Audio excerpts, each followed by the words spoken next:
We cannot do a third war. We could, but it's stupid. A third war in 6 years. We can only right now do a bombing campaign or cruise missile campaign. We do not know all of the sites. There's maybe 40 sites, nuclear sites, we suspect. We have some idea of 20. We can't get at those 20 without either people going in the ground, underground, and blowing things up, or, God forbid, nuclear bunker busters. This is not a question, as far as I'm concerned. So, but it doesn't mean we shouldn't deal directly with Iran in some regard. I don't care what it is. The problem is that we got a lot of countries and the U.S. economically dealing with Iran through companies like GE. I believe there's no other way to do this but to talk to him first, and it's in some manner. All right, here is Secretary of State Condoleezza Rice weighing in. See it as evidence that the missile threat is not an imaginary one. There's no, unfortunately, for such a brilliant woman, no credibility left. Condoleezza Rice has no credibility. Zero. She has no credibility left. Iran has missiles, yes. Developing a nuclear program, yes. Okay, now what? You think building a missile defense will do that? Iran's going to be dealt with, Alan, and directly on many levels. One of them is political. Militarily, we have to be prepared. But I'm, again, not in favor of bombing Iran, because the question would be to what end?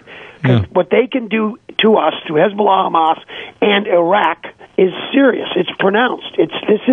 But the next president, whoever the next president is, Iran has got to be in the top 2 or 3 issues that have to be dealt with. And do you think John McCain understands the way to deal with this? I think John McCain has got anger issues, quite frankly. Really? Oh, I mean, a POW is a great man.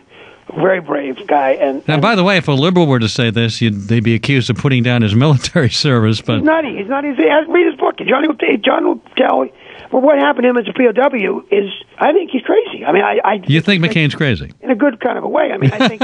No, I'm good crazy. No, but I'm good crazy. McCain is a very, very good man. Yeah. The problem is, the problem is, there's no trigger-happy part of this.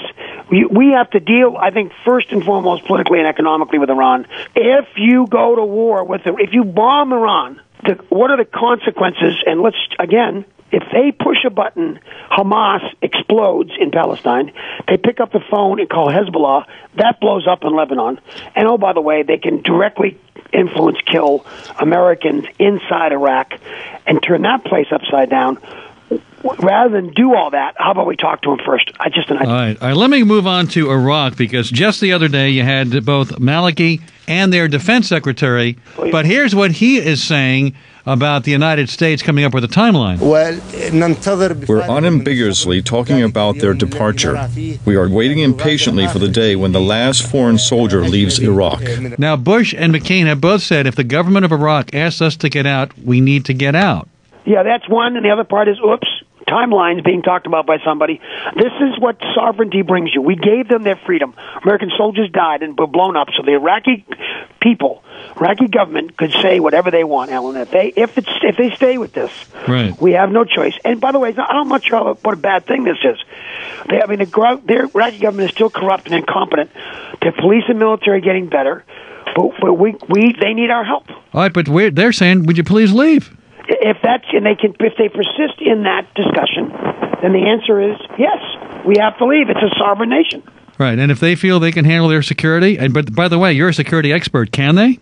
No, not yet. But how long will it be before they can? By themselves, 5 years minimum. So does that mean we need to be there for 5 years? I think we're going to be there for a lot longer, but not as fighters. I think trainers and developers, but not as killers. I think we should stop fighting for them, but don't abandon them, and continue to help them by training, by infrastructure, and all that. All right, Colonel, I thank you for coming on the show. I thank you for coming to New York. Thank you for coming to New York and not coming to say hello to me. By the way, the book, Fox News military analyst book, Colonel Hunt's book, is On the Hunt. It's a way to get his name in the title. How to wake up Washington and win the war on terror. I'm going to write a book called On the Colmes. Giving you the opportunity to set the agenda every night. Say now, that's dangerous thinking. You're listening to Alan Colmes.